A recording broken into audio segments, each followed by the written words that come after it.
Kembali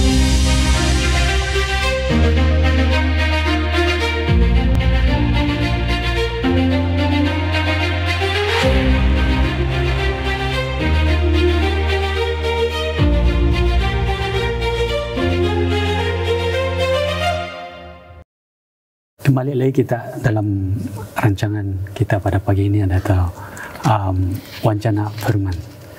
Jadi pada kali ini kita akan membincang topik kita yang kita bincangkan pada kali ini adalah Christian grooming ataupun penampilan sebagai orang Kristen.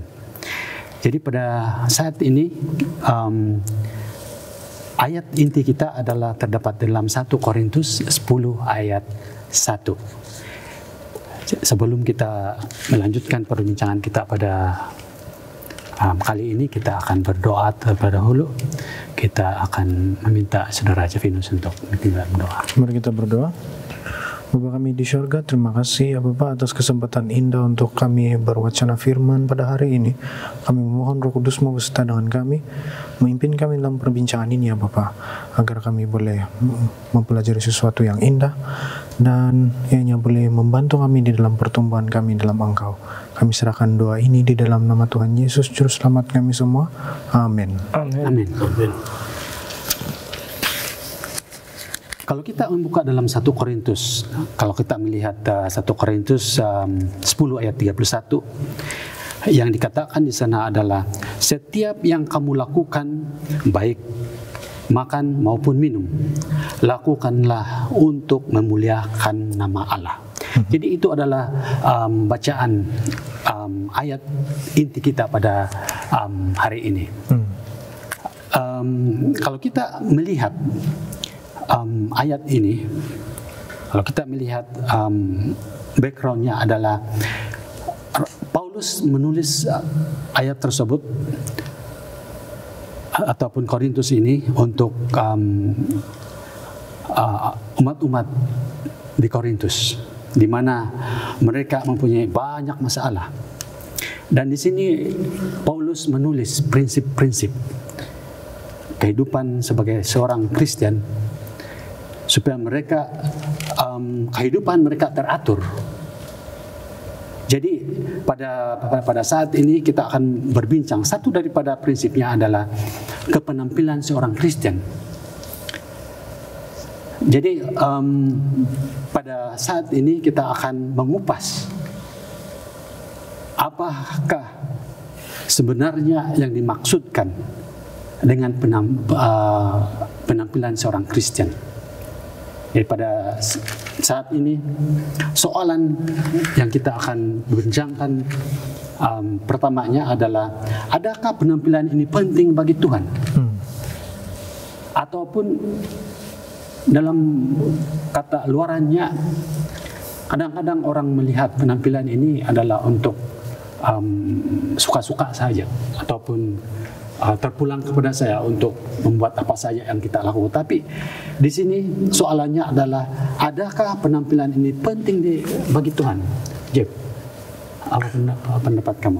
Ya, saya sangat suka dengan soalan itu, Saudara Hermanto. Adakah penampilan ini penting bagi Tuhan? Saya merasa soalan ini jarang-jarang ditanyakan di kalangan pengikut-pengikut Yesus. Mungkin sesetengah orang tidak kisah mengenai penampilan, mungkin sesetengah orang sangat kisah dengan penampilan ini. Namun soalannya di sini, adakah Tuhan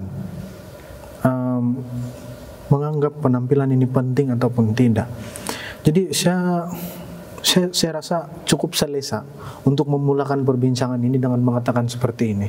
Saya merasa dari segi penampilan itu terpulang kepada individu. Saya rasa selamat mengatakan perkara itu. Itu terpulang kepada individu. Saya selamat mengatakan perkara itu. Dan sesetengah individu dia suka pemakaian yang begini, sesetengah individu suka pemakaian yang begini. Jadi terpulang kepada individu itu, bagaimana dia berpenampilan.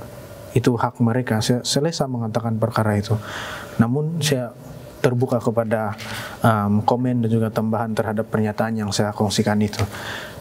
Tetapi di sini saya ingin merujuk kembali di Keluaran 28 ayat 39 hingga 43. di Keluaran 28 ayat 39 hingga 43, saya melihat yang di dalam satu petikan ayat ini kan Tuhan memberikan macam satu perincian bagaimana seorang imam itu perlu berpakaian bila mana bertugas di dalam Ka'bah suci itu. Jadi saya tertarik dengan membaca ayat 43. Dia bilang di sini, Harun dan anak-anaknya haruslah memakainya, yang berkaitan dengan jubah itu, apabila mereka masuk ke dalam kemah pertemuan atau apabila mereka datang ke mezbah untuk menyelenggarakan kebaktian di tempat kudus, supaya mereka jangan membawa kesalahan kepada dirinya lalu mati. Itulah suatu ketetapan untuk selama-lamanya baginya dan bagi keturunannya. Jadi secara tidak langsung saya melihat bahwa Tuhan menganggap pakaian ini penting, terutama sekali bila bekerja di dalam tempat-tempat yang suci, seperti yang kita lihat dalam ayat ini. Bagaimana pula dengan gereja? Adakah Tuhan mementingkan juga pemakaian kita di gereja, penampilan kita di gereja itu seharusnya seperti macam mana kalau di dalam gereja? Saya selesa untuk merujuk kepada ayat ini kembali juga. Sungguh pun saya selesa bahwa penampilan itu terpulang kepada individu, tetapi saya juga sangat selesa merujuk kepada ayat ini bahwa Tuhan itu dia meletakkan perincian juga terhadap penampilan kita bila berada dalam gereja. Coba kita pikirkan ilustrasi yang saya ingin sampaikan ini. Bila kita ingin pergi kerja, penampilan kita kalau boleh mesti 100% kemas, bersih dan sebagainya. Kita sanggup untuk memakai mengikut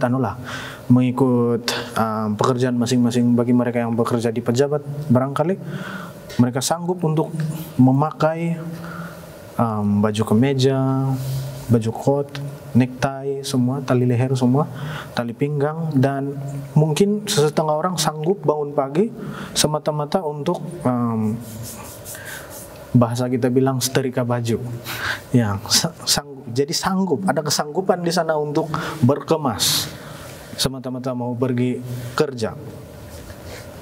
Kalau kita tengok skop lain, setengah orang kalau mau pergi main bola lengkap pemakaian dan baju seluar, stokin, kasut bola, shin guard semua lengkap sebab mau pergi main bola, penampilan. Tetapi bagaimana pula dengan pergi gereja? Adakah kesanggupan kita untuk berpenampilan baik di dalam kehidupan sehari-hari itu dapat kita bawa di dalam gereja? Ataupun kadang-kadang kita malas-malas berpenampilan baik di gereja? Ini juga mungkin menjadi satu isu yang boleh kita bincangkan di dalam wacana firman kita pada hari ini. Namun jawaban saya itulah untuk soalan tadi, adakah Tuhan kisah? Saya selesa untuk mengatakan yang Tuhan cukup kisah dengan penampilan kita. Apabila kita bertemu dengan Dia di dalam rumahnya, ya rumah Tuhan itu yaitu gereja. Ya, itu dari saya lah. Terima kasih Saudara Jeff. Kalau kita kembali kepada ayat yang ke-24, pasal yang sama, yaitu 1 Korintus 10 ayat ke-24 menyatakan, janganlah lakukan sesuatu untuk kepentingan diri sahaja. Noktah di sana, lakukanlah untuk kepentingan orang lain juga. Jadi berarti di sini apa yang kita lakukan adalah jangan kita menganggap oh ini untuk diri saya. Kita tidak mengindahkan perasaan orang lain. Termasuklah ke penampilan dalam diri kita.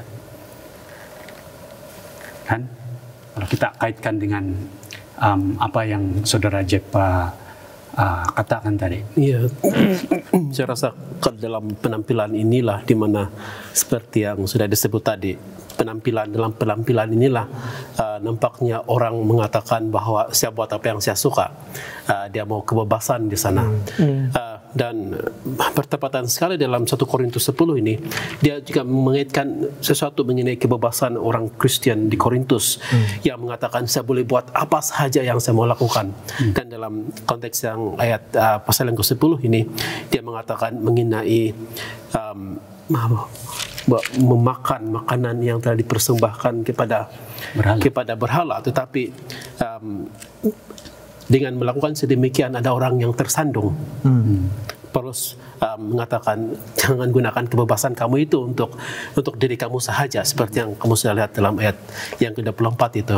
Jadi di sini seperti yang kamu katakan tadi, Jeff, mereka boleh berpikir apa sih, ini hak saya, ini yang saya mau lakukan. Tetapi pada masa yang sama, Paulus juga mengatakan satu prinsip di sini, apapun yang kamu lakukan, ayat yang ke-31 tadinya, lakukan itu untuk kemuliaan Tuhan.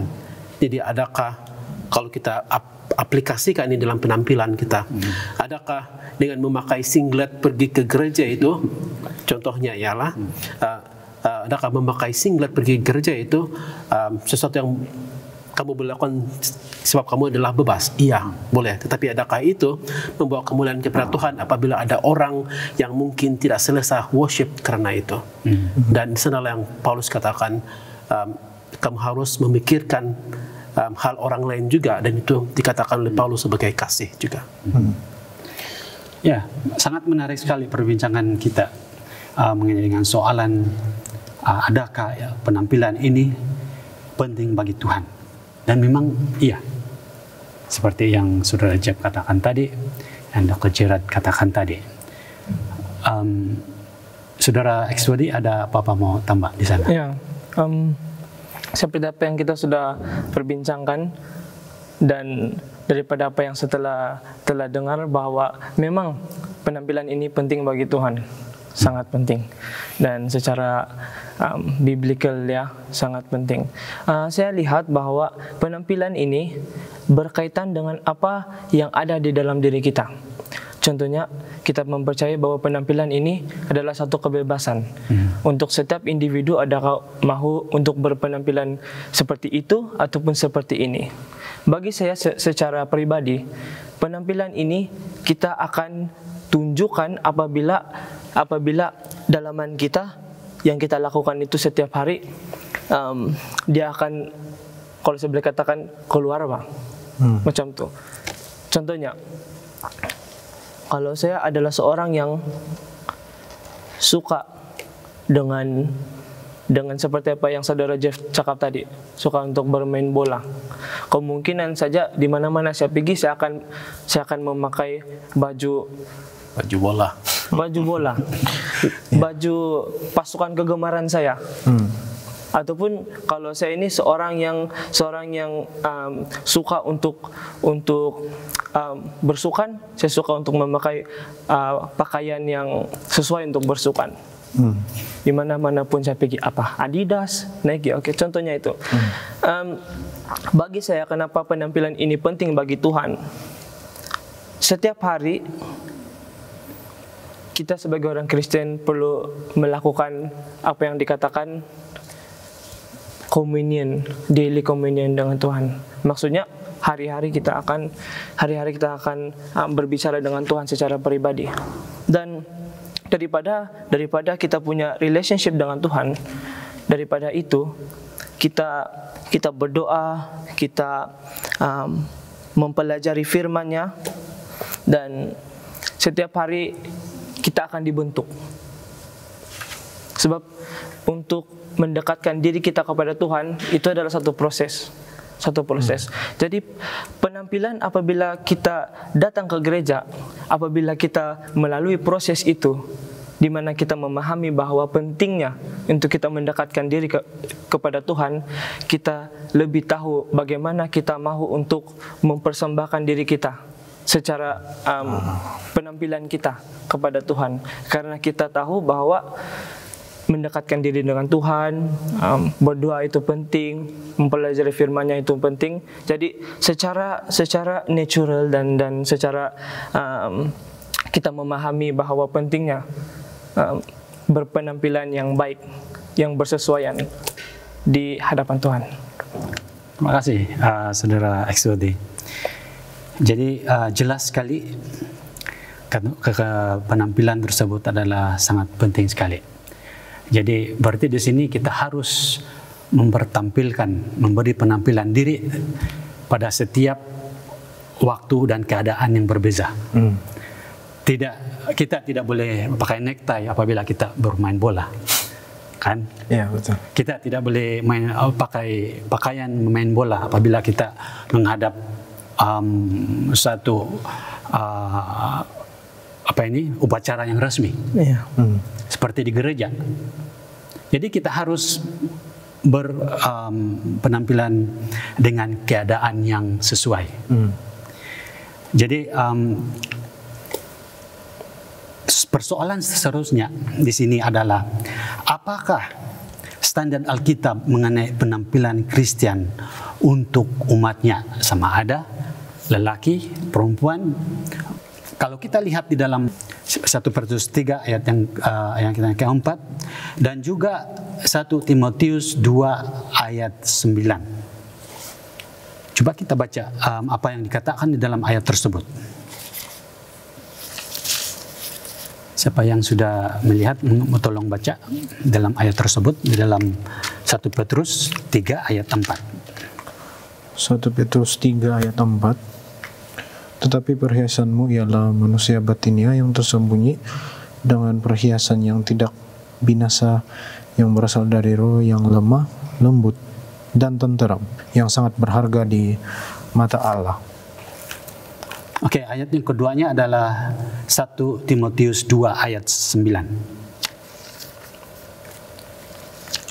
1 Timotius 2 ayat 9. 1 Timotius 2 ayat 9, apa yang dikatakan di sana?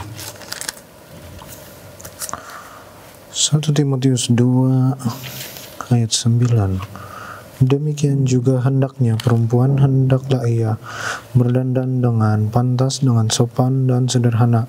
Rambutnya jangan berkepang-kepang, jangan memakai emas atau mutiara ataupun pakaian yang mahal-mahal. Oke, dalam dua ayat tersebut, kalau kita berbalik kepada soalan yang saya utarakan tadi, yaitu apakah standar Alkitab mengenai penampilan Kristen untuk umatnya? Umatnya adalah berarti di sini keseluruhan. Adakah standar? Apakah standarnya? Ada siapa yang boleh? Kalau saya di dalam 1 Timotius itu kan, 1 Timotius 2 ayat 9, saya rasa prinsip yang di sana itu tidak terhad kepada perempuan saja. Saya boleh sepatutnya lah. Kalau di dalam topik perbincangan kita pada hari ini, sungguh pun mungkin Paulus mengatakan di sana perempuan di dalam ayat itu. Tetapi saya rasa ayat ini relevan juga dengan lelaki. Sebab prinsip yang saya boleh lihat di sana itu adalah kesederhanaan dan juga kesopanan. Jadi saya percaya di dalam ayat ini boleh kita kasih konklusi yang prinsip ataupun standar penampilan untuk umat Tuhan adalah kesopanan dan juga kesederhanaan, dan itu termasuk lelaki dan juga perempuan. Bagaimana pendapat kamu yang lain? Menarik ini di sini, sebab biasanya ayat-ayat ini digunakan untuk menyerang, mungkin bukan menyerang lah, tetapi digunakan untuk mengatakan sesuatu mengenai wanita. Dalam 1 Timotius pasal yang kedua ini dalam konteks ibadah, di sana dia bukan mengatakan mengenai wanita sahaja, tetapi dalam ayat yang ke-8 itu juga mengenai lelaki.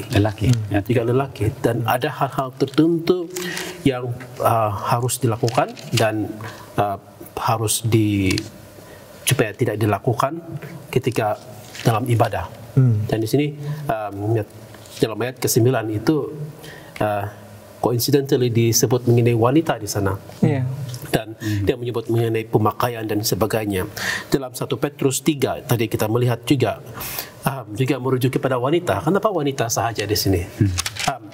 Bukankah pada hari ini kalau kita aplikasikan mengenai pemakaian ataupun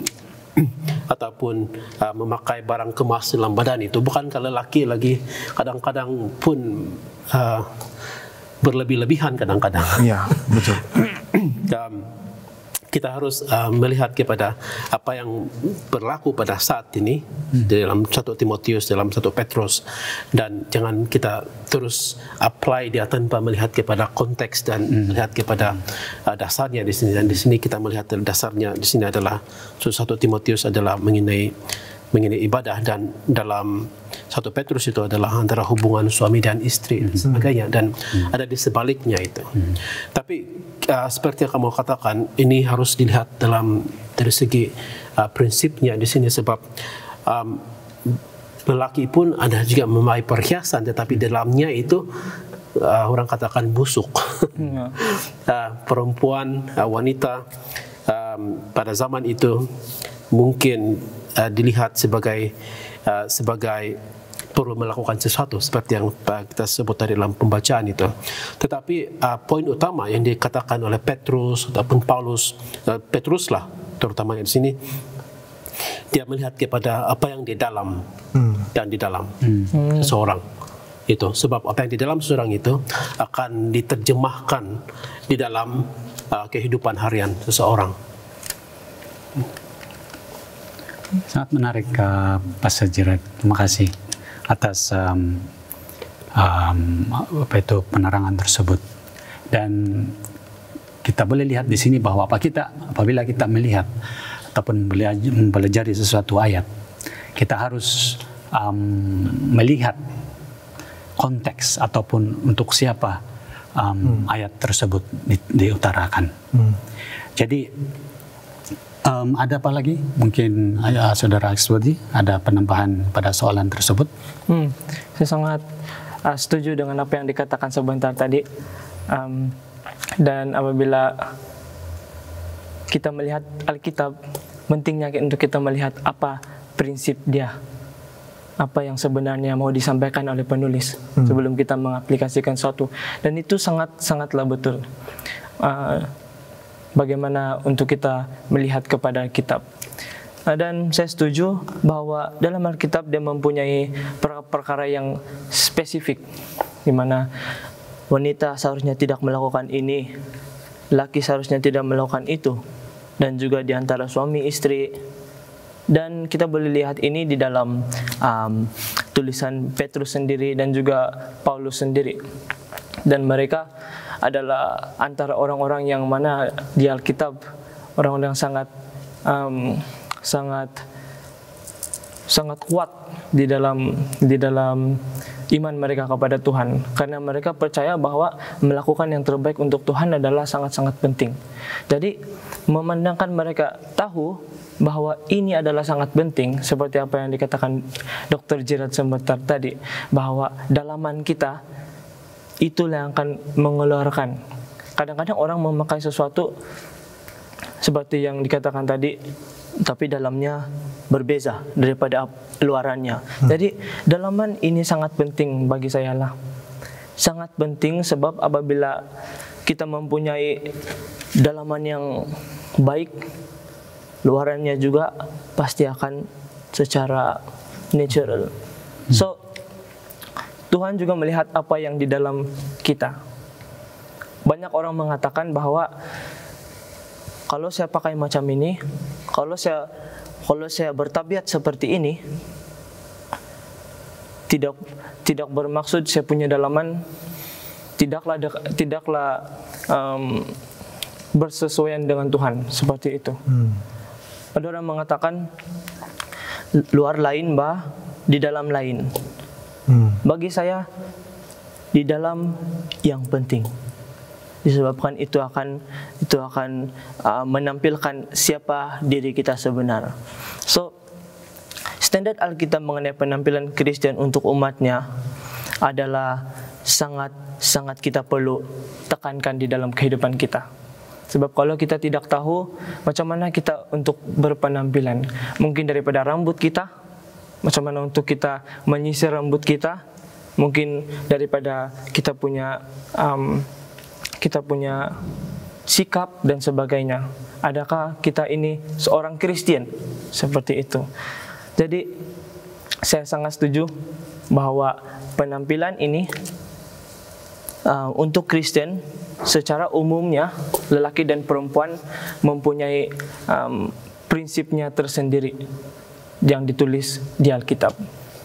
Terima kasih atas segala pendapat ataupun penjelasan tadi. Di sini kalau kita melihat persoalan tadi, yaitu standar Alkitab. Bagi kamu, apakah standar tersebut?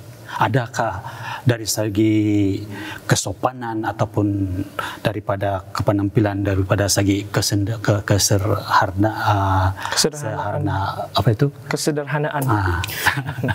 Adakah itu? Saya pikir itu juga dia merangkumi itu kesopanan, kesederhanaan. Sebab apa yang dilihat dalam teks-teks yang kita sudah baca sebentar tadi pun dia merujuk kepada itu juga, kesopanan, kesederhanaan. Apabila dalam hubungan suami istri, si istri tidak berfokus kepada dandanan luaran dia, tetapi kepada dandanan dalaman dia, di mana dia hormat kepada suaminya, instead of kepada hanya menunjukkan yang dia seperti itu. Demikian juga suami, dia sepatutnya boleh memimpin keluarganya instead of dia sekadar melakukan apapun yang dia mau. Dan dia kesopanan dan respect antara satu dengan yang lain juga yang kita boleh lihat di sana. Dan of course yang kita lihat dalam ayat inti kita tadi itu untuk kemuliaan Tuhan. Terima kasih. Saya percaya itu sudah jelas, yaitu kita harus melihat standar Alkitab mengenai dengan penampilan sebagai seorang Kristen. Timbul pula soalan, yaitu di dalam 1 Timotius 3 ayat 2. Persoalannya di sana kalau kita baca dalam 1 Timotius 3 ayat 2. Cep, tolong baca 1 ayat 2. 1 Timotius 3 ayat 2. Karena itu penilik jemaat haruslah seorang yang tak bercacat, suami dari satu istri, dapat menahan diri, bijaksana, sopan, suka memberi tumpangan, cakap mengajar orang. Oke. Jadi persoalannya di sana adalah apakah yang kita boleh ketahui dengan penampilan Kristen itu bagi seorang pemimpin? Kalau kita lihat dalam 1 Timotius pasal yang ketiga ini merupakan syarat-syarat bagi yang dinyatakan ataupun diinstruct oleh Paulus kepada Timotius. Ini syarat-syaratnya apabila kamu mau memilih pemimpin jemaat, dan antara yang disebut adalah ini ayat yang kedua itu. Tetapi dia bukan berhenti di situ sahaja sebenarnya. Kita harus melihat kepada the rest of pasal yang ketiga itu selanjutnya. So kalau kita baca ini, selain daripada mengatakan bahwa dia tidak bercela, beristri seorang sahaja, mengamalkan kesederhanaan dan penguasaan diri. Saya membaca dalam Alkitab versi Borneo di sini. Dihormati, meraihkan tetamu dengan tangan terbuka, berkebolehan mengajar, bukan pemabuk, tidak melakukan kekerasan, lemah lembut, bukan kaki gaduh dan tidak tamak akan uang. Dia mesti tahu mengurus rumah tangganya dengan baik dan mendidik anak-anaknya supaya bersikap taat dan hormat.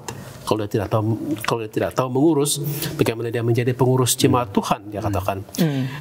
Kemudian dia katakan seharusnya bukan seorang yang baru iman, takut kalau dia menjadi sombong dan dikutuk seperti iblis dahulu. Dia mestilah mempunyai nama yang baik dan dihormati oleh orang di luar jemaah, supaya dia tidak dicela dan terjerumus ke dalam perangkap iblis. Demikian juga penolong jemaah, maksudnya juga langsung dari pemimpin di dalam gereja juga. Kalau dalam bahasa Inggris ya diakon dan itu, dan satu kita overseer. Okay. Apa kaitan itu dengan penampilan? Kaitannya di sini saya pikir bila kita melihat kepada seorang pemimpin jemaat, pemimpin gereja pada hari ini, ataupun juga pada masa itu, dan kita lihat nih diaplikasikan terus lah ya. Bagaimana rasa-rasanya pandangan orang kalau pemimpin gereja itu mengatakan kasihilah istrimu, tetapi di rumah dia memukul istrinya, Begadu. Iya, dia bukan senyap-senyap ini, tetapi kamu boleh lihat dengan jelas di istrinya keluar rumah lebam sana sini. Bagaimana kita mau melihat pemimpin gereja yang seperti itu? Ataupun dia seorang kaki gado ataupun kaki minum. Kita bilang kalau di Sabah ini dia pergi apa nama itu? Logop. Ataupun dia pergi ke kedai dan dia berborak-borak di sana, menghabiskan masa di sana. Tetapi pada hari Sabat dia memimpin di gereja. Bagaimana itu dia boleh membuat penampilan seperti itu? Dan itu sebabnya Paulus menyatakan, oke, ini yang berlaku, ini yang harus kamu titik beratkan apabila kamu memimpin gereja, di penampilannya di sana. Tapi bagaimana mau melatih pemimpin gereja yang seperti itu? Dan di sini kita melihat bagaimana latihan ataupun mentorship seorang pemimpin, bagaimana dia berpenampilan itu harus diadakan di gereja supaya dia tidak mencalit arang kepada berita baik yang diberikan ataupun yang dimandatkan oleh Tuhan kepada kita. Jadi penting kita harus membaca 1 Timotius pasal yang ketiga ini apabila kita melihat mengenai penampilan seseorang pemimpin. Jadi itulah pentingnya kepenampilan sebagai seorang pemimpin. Dan dalam seperti yang kita sudah dengar tadi, ya, penjelasan yang begitu terang yang kita boleh pahami, dan pentingnya kepenampilan seorang pemimpin tersebut setuju dengan yang dikatakan dalam Alkitab. Dan di sini juga seorang pemimpin harus mempunyai penahanan diri, self control kan, dan juga dia harus bijaksana. Dia harus bijaksana memilih sesuatu yang betul daripada kepenampilan dan sebagainya, dan juga sopan. Bagaimana kalau seorang pemimpin tidak sopan kepenampilannya, biadab, kan? Jadi ini semua terlibat ataupun termasuk di dalam kepenampilan seorang pemimpin Kristen. Dan juga yang terakhir di sini adalah quality. Ini adalah syarat penting untuk kematangan, bagi kematangan Kristiani. Jadi seorang pemimpin tersebut harus mempunyai kematangannya. Oke. Soalan yang terakhir yang kita kupaskan di sini adalah berbunyi seperti ini. Adakah kepenampilan Kristen ini mempengaruhi gaya hidup penginjilan sehari-hari ataupun sehari-harian dalam pelayanan Tuhan? Saya akan ulang lagi soalan tersebut. Dikatakan di sini, adakah penampilan Kristen ini mempengaruhi gaya hidup penginjilan sehari-hari dalam pelayanan Tuhan? Iya, saya rasa sangat mempengaruhi, sebab penampilan ini boleh saya katakan dia tidak terhad kepada pemakaian saja. tetapi penampilan ini merangkumi apa yang ada di dalam diri kita juga, seperti apa yang sudah kita bincangkan tadi. Dan juga dari perbuatan-perbuatan kita, seperti apa yang Pastor Jared sudah jelaskan kepada kita sebentar tadi. Jadi penampilan ini skop dia cukup besar, dia merangkumi dalaman dan juga luaran diri kita, dari segi pemakaian dan juga dari segi perbuatan kita. Apa yang ada di dalam hati kita itulah yang akan keluar di dalam penampilan kita. Jadi penampilan ini saya kira agak mempengaruhi lah kehidupan penginjilan kita sehari-hari. Sebelum saya pergi lebih lanjut, saya ingin berkongsi selepas melakukan beberapa kajian saya sendiri, saya ingin berkongsi manfaat-manfaat yang mana saya rasa berkaitan dengan pengaruh baik untuk penginjilan kita. Jadi ada manfaat-manfaat untuk penampilan diri yang baik. Dan salah satu manfaat itu adalah kebersihan. Penampilan diri yang baik akan memberikan kebersihan diri juga. Kebersihan secara fisikal dan juga mungkin secara spiritual. Yang kedua, penampilan yang baik akan meningkatkan keyakinan diri kita sendiri. Penampilan yang baik juga akan memberi tanggapan yang baik daripada orang lain kepada diri kita sendiri. Penampilan yang baik. Dan penampilan yang baik juga akan membuat kita terlihat lebih ikhlas bila mana kita menjalankan sesuatu tugas ataupun sesuatu tanggung jawab. Penampilan yang baik juga akan memperlihatkan kita sebagai seorang yang matang. Penampilan yang baik juga akan membuat kita seperti seakan-akan menonjol bila berada di khalayak ramai. Jadi untuk setiap manfaat penampilan diri yang baik ini, setiap manfaat yang saya sudah sebutkan tadi, saya rasa sangat mempengaruhi penginjilan kita. Salah satu manfaat yang saya sebutkan tadi adalah memperlihatkan kita sebagai orang yang lebih ikhlas di dalam menjalankan tanggung jawab kita. Kalau penampilan kita baik dan bila kita menginjil, orang akan melihat kita sebagai seorang yang ikhlas di dalam melakukan tugasan kita untuk menginjil itu. Dan salah satu manfaat yang saya sebutkan juga tadi adalah matang.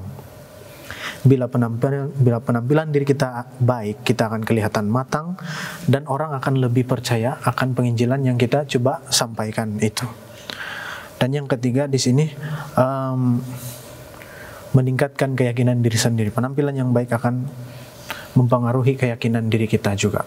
Dan itu saya rasa sangat dekat dengan pemakaian kita. Biasanya penampilan yang baik juga sering terkait dengan pemakaian yang baik. Dan pemakaian yang baik terkait pula dengan keyakinan diri yang meningkat. Jadi kalau kita tidak ada keyakinan diri kita sangat kecil, mungkin itu juga akan mempengaruhi penginjilan kita. Mungkin hasil juga akan menjadi kecil, kita kurang keyakinan diri. Tetapi kalau keyakinan diri kita tinggi, mungkin penginjilan kita juga akan peratusan berjaya juga akan tinggi, keyakinan kita tinggi. Dan keyakinan kita itu haruslah terkait dengan Tuhan juga lah, sebab Tuhanlah yang akan memimpin kita. Jadi di sini poin saya adalah penampilan kita itu akan mempengaruhi kehidupan penginjilan kita sehari-hari. Ya. Dia harus ada keselarian lah ya, kan? Sebab kalau apa yang kita ajarkan itu dengan penampilan kita itu tidak sama, kan kita mengajar mengenai kesehatan, dia termasuklah kebersihan. Bayangkan kalau kita tidak bersih, apabila kita menginjil, contohnya, bagaimana orang mengatakan, dia bilang begini, tetapi dia tidak buat pun. Ini selalulah biasanya kita dengar, dan saya pikir itu sengaja mempengaruhi bagaimana kita menginjil. Kamu katakan keikhlasan dalam penginjilan tersebut. You do what you say, orang katakan. Ya. Bagi saya sangat penting untuk kita berpenampilan secara sopan dan juga sederhanalah. Sebab apa yang kita katakan itu adalah seharusnya berselari dengan apa yang kita buat. Seharusnya tidak bercanggah.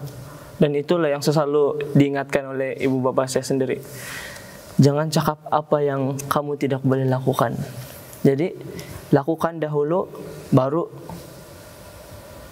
kongsi kepada orang lain. Seperti itu. Jadi sebagai seorang penginjil sangat penting, sebab apabila kita mengetahui bahwa Yesus sudah mati bagi kita, Yesus Kristus sudah mati bagi kita, dan kita memahami bahwa kita punya diri ini sangat penting. Diri kita sangat penting. Sebab apabila Yesus sudah mati bagi kita, dia bukan mati untuk begitu sahaja, tetapi Yesus ingin memberitahu bahwa dalam diri kita ini adalah sangat penting bagi dia. Jadi setiap jiwa ini sangat penting.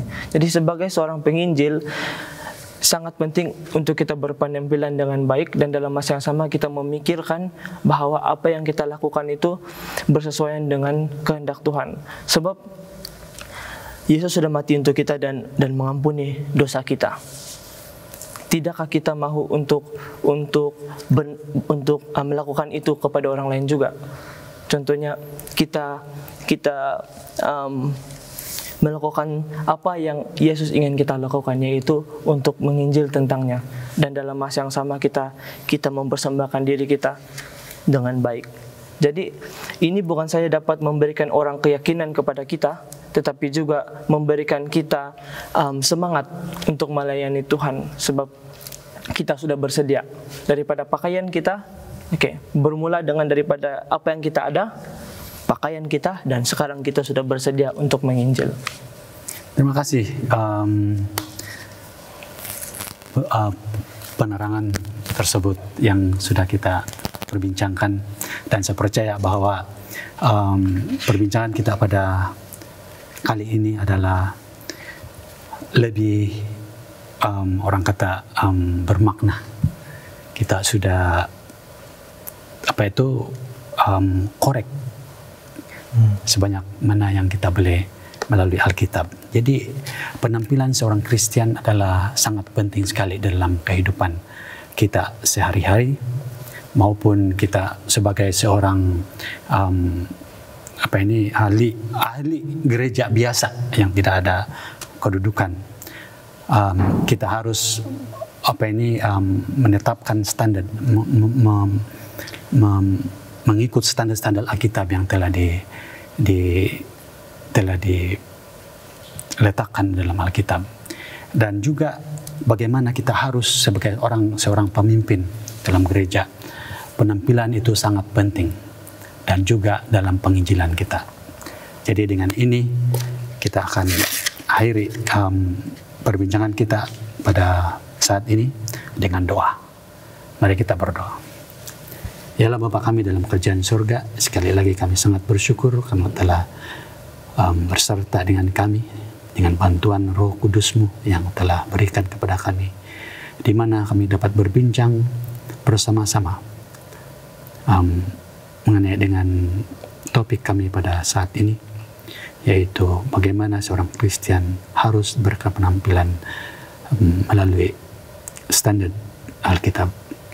Dan kami percaya bahwa Engkau akan menuntun kami di dalam kehidupan kami seharian, supaya kami dapat menjadi contoh kepada orang lain, dan juga kami dapat menyebarkan Injil kepada orang lain melalui kepenampilan kami. Terima kasih Tuhan karena Engkau begitu baik kepada kami.